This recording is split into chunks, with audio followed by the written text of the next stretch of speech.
How's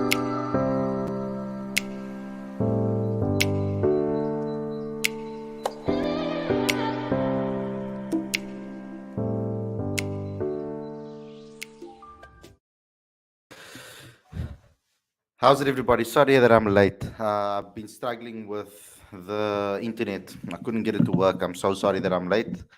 But welcome to the show. I hope you guys are good and you all are strong. We are doing the podcast show. It's the laid back show. We are just sit back and let me just hide my Man United shirt quickly from the boys over there that support our Arsenal.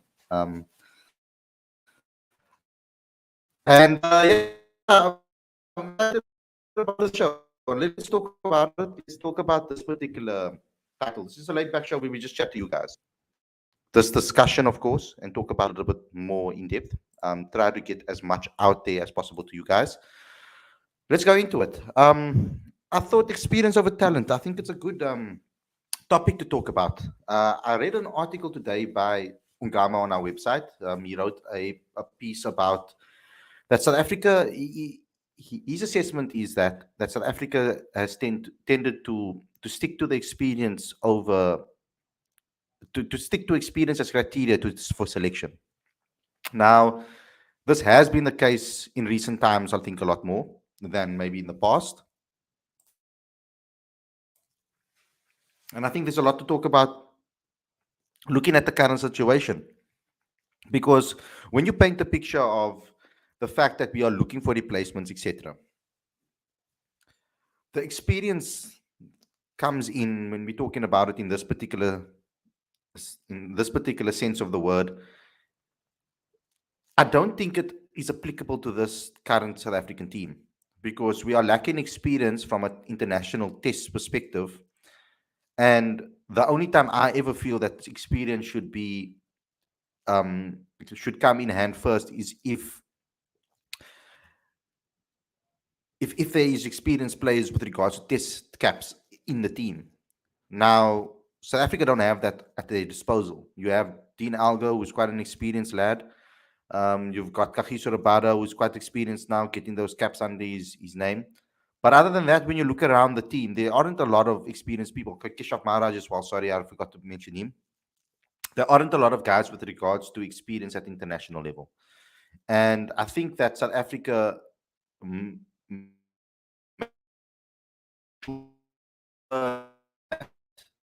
obviously, what they are doing, giving experience to the age as well, I feel, when they're selecting certain players. I can give you an example in Sarel Ewe, Rassie van der Dussen. There's been guys in the past, Peter Malan as well, that have been given opportunities because of the experience that they have in domestic cricket. And I don't think necessarily that counts when it comes to playing international cricket. Now, if a player is experienced internationally and you are choosing him over a player that is maybe younger and more talented, then I can to a degree understand that argument from that perspective. But that argument doesn't work, I feel, if you don't have the experience in your team. So at the moment, I think South Africa are in a space where they can mix experience and youth. But I think that youth is currently because our youth players have so much talent. I think they need to start thinking about how they're going to get them into the squad, into this team, and ease them in without killing careers. I'm very wary of that. I believe that there is a right time to get the debut. I believe that there is a right time to be able to get your opportunity. Sometimes you don't have that at your disposal. You don't always have the perfect scenario. Sometimes you have a situation like with Ashwell Prince and JP Dumini. Ashwell breaks his thumb, I think it was, or his hand, and then he got dropped in the game against Australia, and then JP Dumini went on to score 50, and then a massive 100, and the rest was history. In that particular case, they backed the youth. I do think it was a little bit unfair or very unfair how Ashwell was treated, because in that particular case, perhaps they should have stuck with the experienced guy in the end. Some people might have said, but they went with JP Dumini as the youngster, and they backed him for the future, and he went on to have a decent career for South Africa. And that was kind of the end of Ashwell in a way. After he was also moved around the order and moved as an opener. So I don't want that to end up happening, where we're moving players just to fit them in. I don't want also that to happen as well. Like we're currently actually doing with Aiden. Aiden is experienced player, very experienced player now. He's an experienced player, not a very experienced, but he's relatively experienced in international cricket right now. He's played against majority of the teams in international cricket. So I think he gets, and he's played in majority of the countries in international cricket. Even Pakistan, which some players didn't even get an opportunity to play there yet in 13 years. So we're currently doing that with Aiden, where his experience in Test cricket is keeping out younger players like Ryan Rickleton or other younger players in the team now. And your performance is obviously going to keep you in the side. That's the things that keep you in the side, of course. Of course, that's the things that keep you in the side, because you need to obviously perform at the top level, and that obviously gives you the edge. But it's about finding that balance. It's about finding that balance, and when does experience count? I don't think that South Africa should have a blanket rule or statement to say we will always pick experience over youth, and or we will always pick the experienced guys first. I don't think that should be the mentality. And I don't think maybe it's not that mentality. I do feel that sometimes they only play youngsters if they're forced to. Um, and if that person has an unbelievable X factor, like a Marco Janssen. But you see, with the bowling, you can't compare that to the batting, because our bowling is settled and it's been settled for as long as I can remember. I don't think I've ever really seen a poor South African bowling attack in Test cricket. Very seldom have we seen that. And I think that because that core group is settled, it's easier for a youngster to then blend in and come into that system for that X factor. From the outside looking in, it does seem that South Africa's maybe building that, trying to build an experienced core with the right mentality, so that if when they do give youngsters an opportunity, those youngsters can come in at a lot flawlessly into the system and into the 11. But yeah, in this particular case, for example, if you're looking at the next test which is coming up, I'm going to go with youth in this occasion. I think that the youth that the Ryan Rickleton deserves an opportunity in the side, and he should be getting an opportunity, of course. Let's go into the comment section and we see what you guys have to say. Saraj says, in my opinion, best talent should get proper recognition, and their talent should be appreciated by selectors and should invest into them properly. Khalid, brother, please tell that where is another young gun baseman sensation, Nathan Steyn, is one of the best talented young gun basemen along with Stevenson for talent should be recognized. Now, I got a little tip about Josh Stevenson, which is I'm not 100% sure yet, which I still need to confirm by Stevenson himself. But I think that there might be an issue with regards to Stevenson because of his studies. He's studying medicine, becoming a doctor.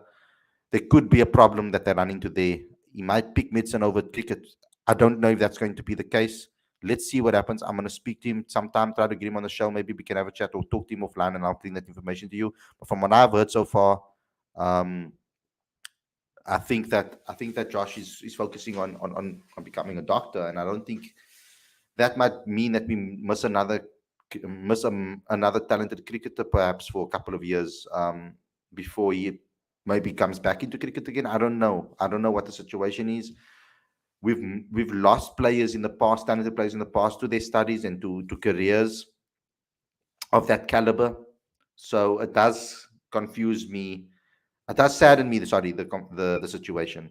I think that the S under 19 team looks kind of very good balance. I spoke to Shukri off the record about it, and I like the way he's balanced it. And it's good to know that the thought process over there is about getting that balance of experience and youth. And I think that's an example for the future. I think what they've done with what the S under 19 team is doing with the players, and the way they look forward and think about the transitions, etc., and finding the next generation. I think that's a very good blueprint for the senior team.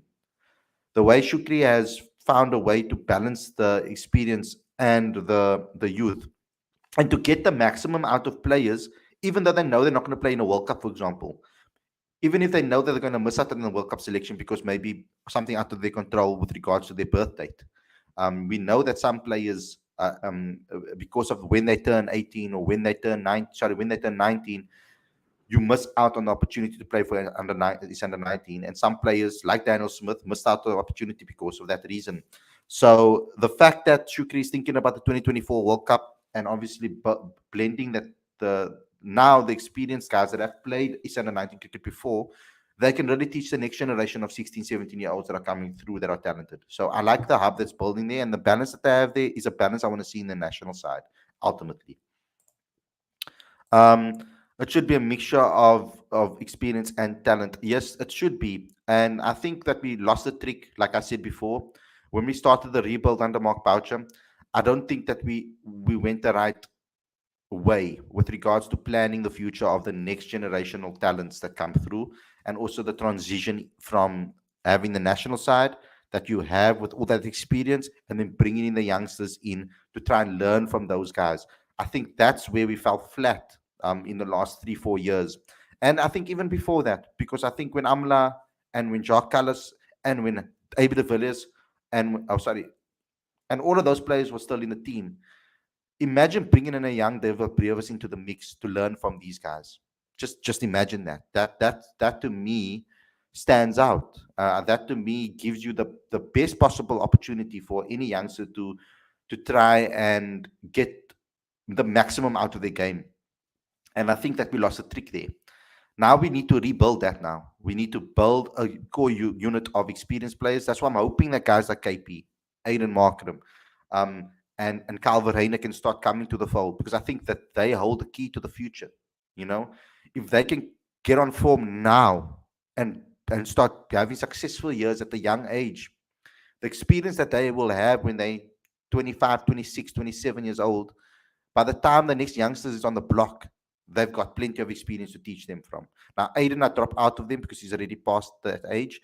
But the Calverainers and the KPs, etc., is also KP needs to do it in a short space of time, like Aiden perhaps too, because they're also much older. But for Calverainer, Marco Janssen, those younger guys, I think this is an opportunity for them to grow that experience so that they can extend the core group of experienced heads in the squad. I think South Africa lack that experience for the next generation to learn from. And I really hope that we can, start to build that going forward. Young talent and experience for me, first of all, what experience? And second off, all we've seen that experience means nothing when it comes to the Proteas. Colors, Gibbs, Smith, AB, Amla, Hall, Intini, Stein, Boucher, etc., never won us an ICC event. So clearly, that experience narrative doesn't apply to CSA and the Proteas, unfortunately. Um, I am talking here a little bit more about Test cricket, but I do get what you're saying with regards to one day cricket and white ball cricket. And yes, we had experienced players in the past, but did we really blend it in with youngsters?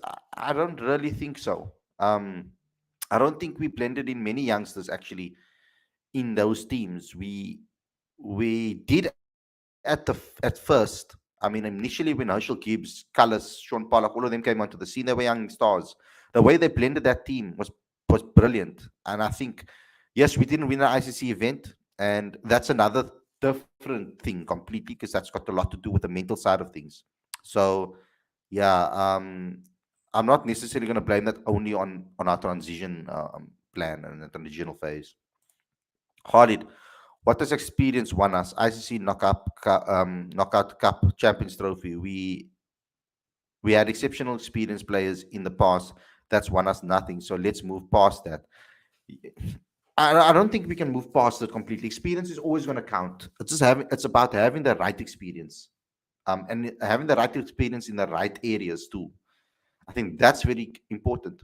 Experience has helped us a lot with the bowls to the bowling department, because every single time there's a new bowler that comes in, they feel part of the trio, or they feel part of the bowling unit, and they're learning a hell of a lot from KG and from Anrich and from Lungi, and they're learning a lot from each other as a unit.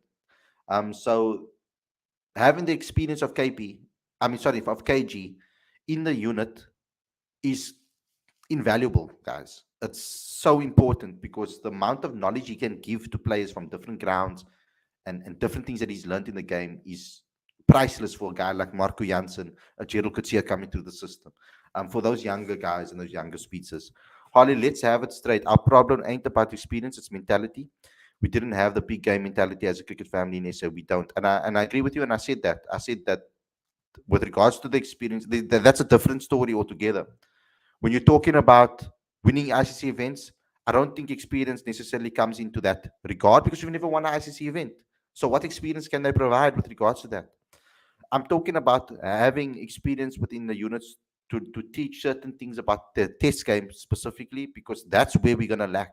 I'm actually not that scared about our white ball game. I think if we get our roles right in the team and the players understand the game plan better, that we'll play a lot better cricket. And I think then we'll get into a phase where we will start to get the right mentalities in the frame. I think we are building a nice unit of the guys with the right mentality in our T20 teams, as in a T20 team. And I think we'll get there in the ODIs. We're not there yet. But for regards to test, I think that's where most of the learning happens is in test cricket. And I think we need to take advantage of the fact that we can now give youngsters opportunities to play test cricket and to play test cricket at the highest level and get to learn about the game. Because that's where they learn about the game is in red ball cricket. And I think we're going to miss a trick if we don't give more playable opportunities in the right positions at the right time. I wish the Proteas had that Springboks mentality. The Boks relish pressure situations, whereas the Proteas tend to crumble in those situations, get to shrink in and help. Khalid Nathanstein has been signed by the Knights. That's excellent to know. Khalid, did you see Lewis Deploy has signed a high performance contract with Boland Rocks? Thank you for that information. Both Stubbs and Brewer should play for national side. George van Heerden, Matthew Post, Ronan Herman will not be eligible for the 2024 under 19 World Cup because of age. Exactly. And yet, Shukri has decided to keep them within the setup for this particular tours that they're going to be going on against the Division 2 teams. Because there's going to be a tournament for Division 1. Oh, I forgot to tell you guys. There's going to be a T20 tournament for Division 1 and a T20 tournament for Division 2. So, yeah. I don't know if that knockout competition is still going to work the same, to be honest. I was hoping that it would stick around, and if they are going to stick it around. Good to see that Wandile Makwetu has signed a high performance contract with the Lions. I was worried when he left the Knights. At least he's going back to where it all started for him, I think, at Gauteng. So I think that's a good space for him to be in. And I didn't really want him to leave in the first place when he left. I would have, if I knew him better, I would have probably suggested to him that he stays at Gauteng. I think his game would have developed a lot better. I know he took on more responsibility at the Knights, and I think he captained as well. But it would have been a good experience for him, and it would have taught him a hell of a lot. But I think he could have been a much bigger pivotal figure at the Lions. I think with that reputation that he took with him from Kyle Majorovic into the domestic side, I think he would have been a phenomenal player for the Lions actually. But yeah, he went his own route. He went a different route. He went to the Titans as well. But we see now he's back at home, and let's see how he does there. Who is our experience in Test cricket? Only Alga Maharaj and Lungi for me, and Kagiso Rabada. You can't miss out Kagiso and Temba Bavuma. That's our experience core, and those experienced players need to teach the rest of the guys and give the insight. That's enough. Alga, Maharaj, Lungi, KG, and Temba Bavuma. That's 5 out of your 11 players that are experienced players. That's a good core to have. And there's a lot to be learned from that perspective. Khalid, this is a career-defining domestic career for Matthew Bridget because I think he should succeed Dean Alga this year. I like his gutsy character, and I agree with you. I draw some comparisons. I think that Brzezinski has the same grit and fight, but he has more class, in my opinion. I'm talking about from a cricketing perspective here. I think Dean Alga will agree that he doesn't necessarily have the best of class when it comes to being a how can I say, a pretty cricketer. He's always spoken about that. Khalid, what happened to Tahir and Faf? Did they retire? Thanks for the response in advance. They haven't announced that they have retired from international cricket, but we can kind of see that South Africa or CSA has kind of eased them out of the system. There were opportunities to pick them for T20 cricket, and they decided not to go with that. And yeah, I think that's it. I don't think there will be another opportunity for the two of them to be back in the setup. I think that South Africa are comfortable with the setup that they currently have and the players and the personnel they currently have. Khalid, okay then, let's talk cricket. If we don't get the Test Championship final, did we choke again? Especially after being miles ahead of third place team. For me, that's bottling it. Um, okay, it will be bottling it, but in a final, anything can happen on the day. Um, what look at England winning the World Cup in 2019. Um, that ball goes off Ben Stokes doesn't go off Ben Stokes' bat. The pressure could have gotten on them too, and they could have lost that final and not win it. If buts and maybes are if buts and maybes, unfortunately. And yes, I do think that in ICC events and in ICC events, we have bottled it in the past, and it is a mental thing that needs to happen. But I think South Africa also in the past have made mistakes with regards to selections and things, and in those ICC events where I feel that they could have been a little bit more decisive in decisions and a little bit more brave in their decisions when doing things. Khalid, an update on Zubair Hamza. I'm worried about him. I haven't heard from him. I have tried to contact him. I haven't heard a response. So I don't think he wants to talk to me right now. So it is or it is as it is. I'll give him. You need to give the guys space, especially when going through things like he went through now. It's out of respect. I have to step back. I did try to reach out, but I'm not going to continue to pursue it and pressurize him into speaking. He needs to have his space and do what he needs to do to get back to cricket. Khalid, where is Neil Fellaini playing? Didn't see his name in any Division 2 provinces. I will have a chat to him and ask him what is happening with regards to that. Ethan Bosch, I think, to main carry for Test and ODI, like C. Green, Aussie, he is a next Shane Watson. I'd take a youngster like Rickleton with form and confidence over an underperforming experienced player any day. And I agree with you. Um, that's where that's where I 100% agree with you with Werner, and that's actually the point of this particular discussion because I feel that experience is overhyped within the South African setup. I think we are too quick to say that someone is experienced, and I think that we maybe dilute the difference between having experience in domestic cricket and test cricket. I think that if you have experience in test cricket, as soon as you walk and get your cap and walk into that field, it's a reset button for you. Yes, there's aspects of the game that you can use that you've learned from domestic cricket, but the game is a different level when you're playing test cricket. Red ball test cricket is a completely different ball game to domestic four-day cricket anywhere in the world. And I will fight till the end to say that. I will never back down from that. The quality on the field that you are facing makes a massive difference. Having accurate bowlers that can put that ball in dangerous spots on the pitch consistently, it's invaluable. Harley Rollins meant if we don't make the Test Championship final from where we are currently are. Yes, I guess what you're saying.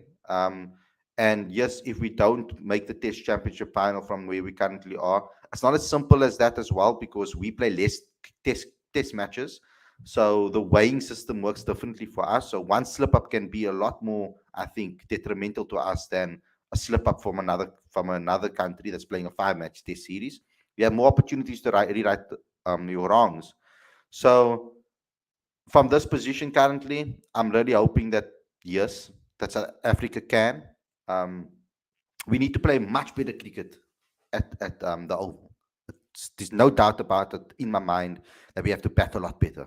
And you guys are right with your concepts and your thought processes. We need to be harsh on the players when they're showing weak mentality, but we need to start building a stronger mentality within this unit. When the pressure's on, we seem to buckle, and we need to find a way on how to deal with that pressure and remain calm and keep our eyes on the prize and keep our mentality and keep the game plan active that we find and create.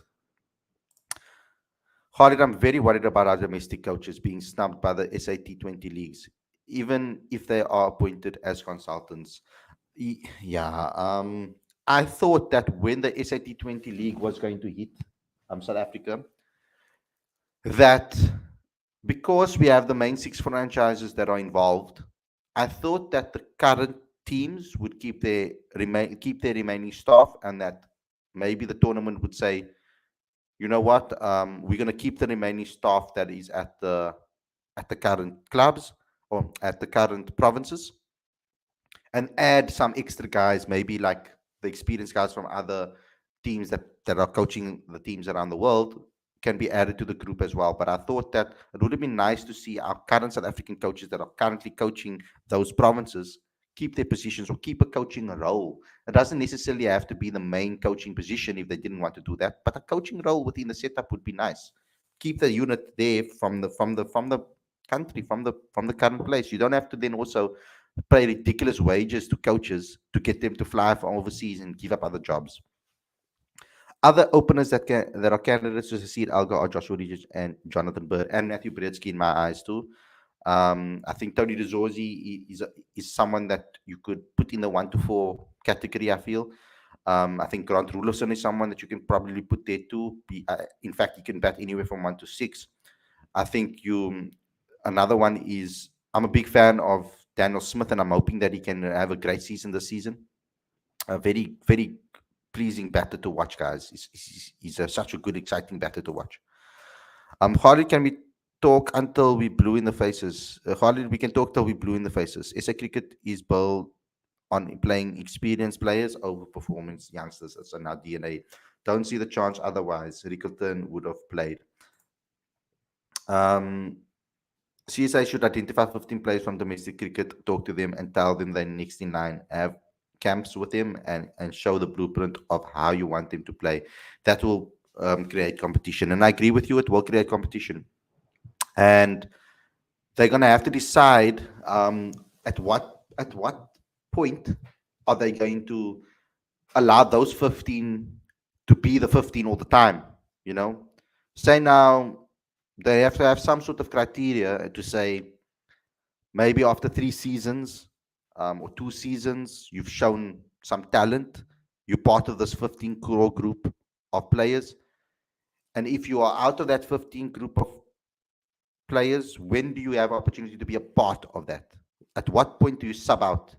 And that's going to make it more difficult in cricket than it is in football, because cricket is a lot more different when it comes to form than football. Um, so they need to think of a smarter way in which they can have that cool group of 15, give them instruction and PDB plans, etc., but also have a pathway for the next guys in line, and make sure that they are also working hard to try and take one of those spots. There needs to be a coherency there. Khalid, I'm very excited about this upcoming season. Hoping fans will fill the stadiums. I don't think that will happen, to be honest. I'm hoping that they do. For their cricket, it would be great. But for their cricket is played at a difficult time. It's a difficult period because majority of people work and majority of people have jobs. So cricket starts at 10 o'clock, ends at about 6 o'clock. So by the time you get home from work, there's not much cricket left for you to go and see. So it only really helps if you're going to take off, or if you're going to come maybe for your lunch break and come catch an hour of cricket or so, which is not ideal. You want to obviously fill up the stadiums, but it's difficult because obviously the cricket is a whole day's thing, so it makes things a little bit hard. Think about Evan Jones today. He played a match-winning knock of 26 ball of 69, 3 runs of 29 balls. I'm a big fan. I'm not a, I wouldn't say massive fan because I haven't seen him enough to be a massive fan. But what I've seen of him, I'm impressed. Mitchell van Buren, I'm very impressed with. I have been very impressed. Foreign coaches bring different philosophies and ideas about younger players, and even older players may learn from. So I don't see that as a huge problem. But like I said, I wouldn't mind the overseas coaches being the main coaches as long as they keep some of our local coaches in the game. This should not only be an opportunity to give our coaches from overseas an opportunity. Stupid. This should not only be an opportunity to give coaches opportunity, players opportunities. It's also an opportunity to give coaches opportunities, I think. young, fresh, young coaches coming through the game, making a name for themselves, getting an opportunity. Look at Bakir Abrams getting picked up. It's a good experience for him, good opportunity for him. Um, Khalid Alga is also not consistent in the last couple of years. Need to prepare young players to replace him. I've been saying that for quite some time now. Khalid, it's good to see Western Province giving young players contracts like Cunningham, who's only 18, the same as Smith and Bird. Brave. It is brave. Very brave with Cunningham as well after he was a little bit exposed in the World Cup. But I think playing red ball cricket is going to change that boy's game. I really do. I really think it's going to. uh, I think red ball. He's one of those players that I feel can benefit a hell of a lot from red ball cricket. Now, when I look at this channel, there is an interview that I did with Ethan and a couple of the Western Province Cubs guys, which gives you some nice insight into him if you want to learn more about him. But leading up to the new domestic season, I'm going to try and continuously bring out interviews of those domestic guys, particularly the new guys. I'm going to try to interview all of them if I can get hold of them. The main focus of CSA is the SAT20.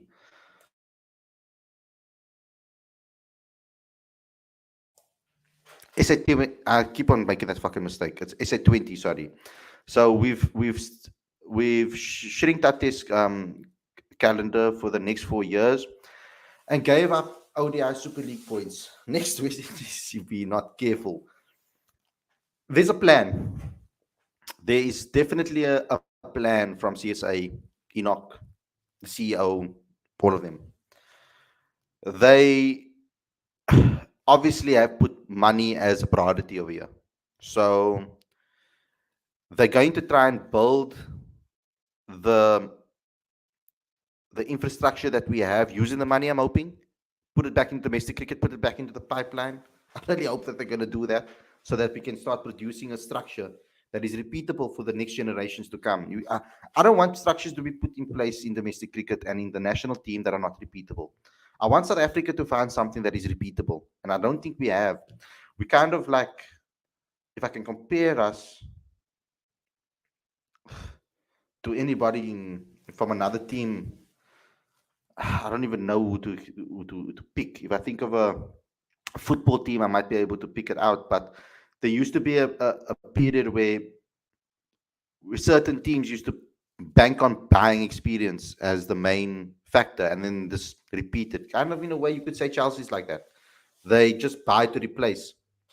Whereas I think that with regards, I know to use this analogy very, very, very lightly, very diluted.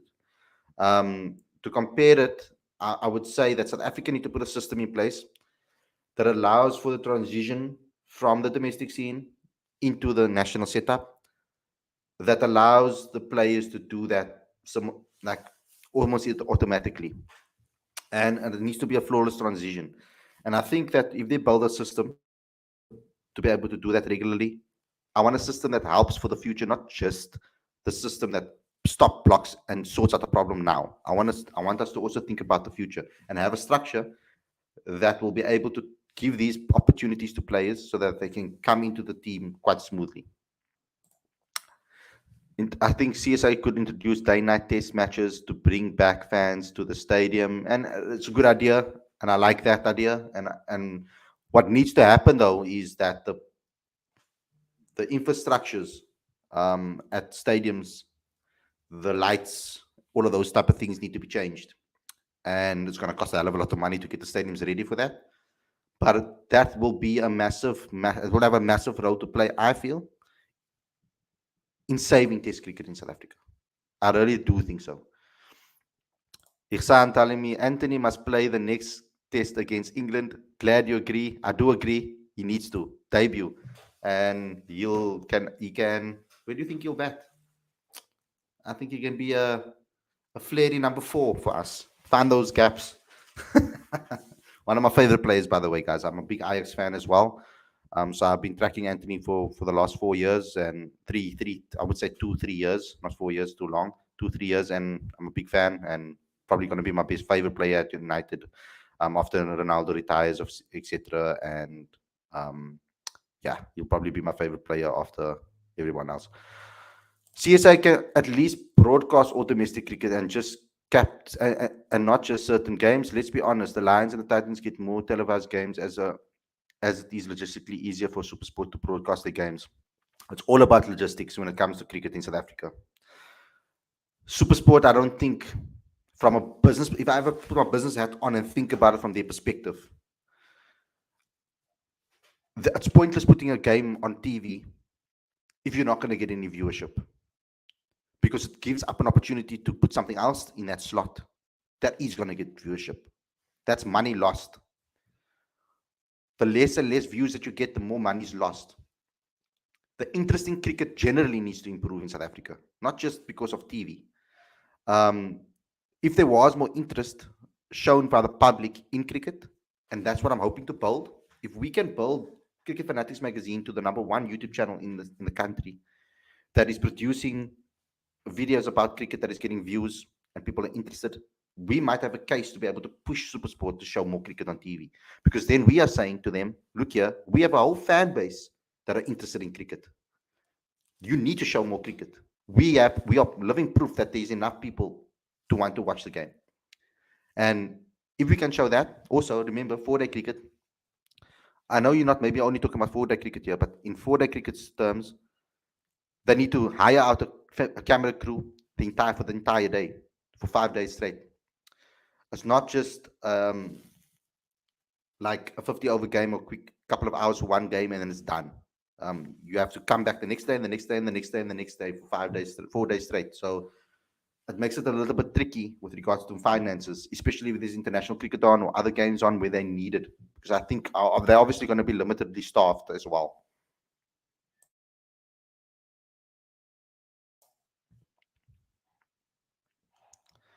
Khalid, hoping CSI can limit the number of T20 leagues our players can participate in to 2.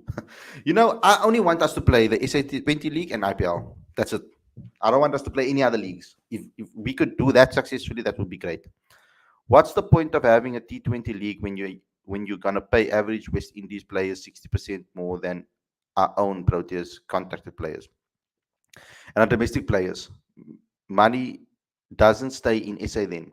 For now it doesn't, but I think eventually it will. We Tottenham basically.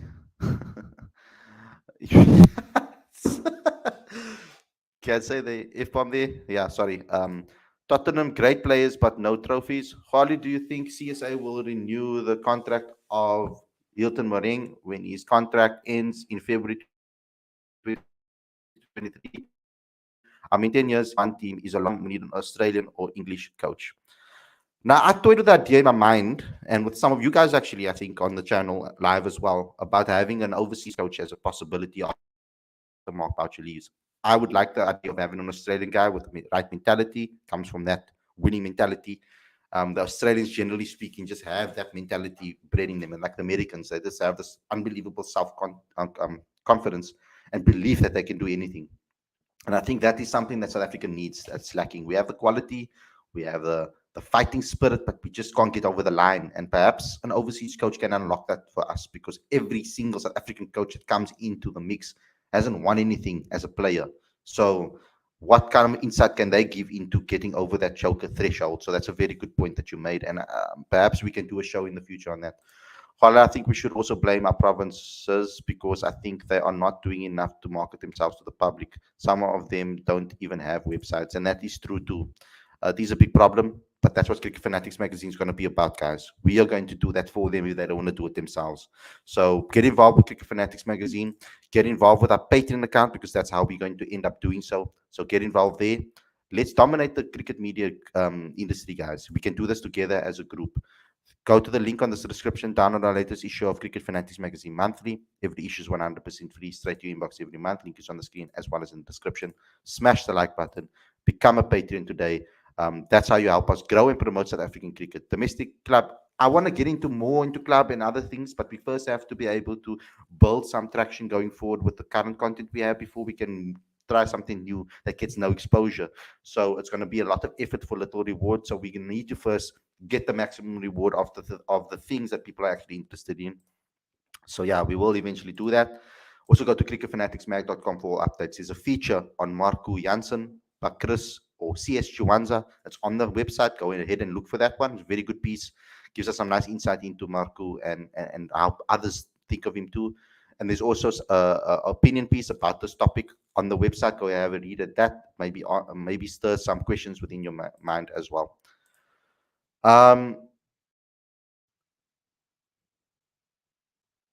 And Jan Gama's in the live chat, of course. I'm just shouting out his article. Make cricket relevant in SA if we want to create more interest. We need a few fans added to the SA cricket family. Current the sport is is for the select few for a host of different reasons. Khalid, that was a goal from Martinelli, though. Never a foul on Ericsson. It's contact spot. It's contact sport. Well done on the win, though. Laugh aloud. Well deserved. Thanks, bro. Yeah, I'm on the opposite of that. I think it was a foul. It was a soft foul that shouldn't. That I agree, but that I think should have been blown initially. I think it was a soft foul. But if you go back and go look at the VAR, you can't not give it as a foul, because it is a foul. Um, so yeah, Harley. To be honest, the stadium at our local football games is almost always 80% empty. Yet they show all the games live. There's a lot of cricket. There's a lot of money in football that we don't even know about, guys. Like, it's ridiculous. The amount of money that's in South African football even is ridiculous. And I've heard actually that there is quite good support in football, actually, local football. So uh, I 80% seems like a hell of a lot. I've heard that we get quite a few fans in the stadium. Khalid, you are ambassador for SA Cricket. We all are ambassadors for SA Cricket. But guys, thanks a lot for tuning in. Hope you guys enjoyed the episode. Don't forget to smash the like button. Sorry I didn't get any guests on today. I did send out the link, but I guess the guys are busy. But don't forget to subscribe to the channel and click the notification bell for all future videos, please, so that we can continue getting notifications. Please go watch our video and interviews on with Vincent Barnes and Ashel Prince about their foundation. They will be putting up a website. I think they have a Twitter account now, so get involved there, follow them there as well. I'm gonna just give some promotion out there to them as well, because they're doing an amazing thing for our people too, guys. People of color as well. They're doing amazing things for the underprivileged. They're going to be doing amazing things for the underprivileged. Thanks a lot for watching, and I'll see you guys again tomorrow with another daily show. Thank you for keeping me company, guys. I'm all alone here, and you guys kept me company. Thanks a lot. And Glory Man United, well done for the victory. But there's still a long way to go from a Man United perspective. I'm not getting overly gassed about this at all. I love the win. That it was against Arsenal, but I'm keeping myself calm. We still have a long way to go until we play the football that I know that Eric Ten Hag can play. Thanks a lot to everybody. Enjoy the rest of your week and your evening. Peace.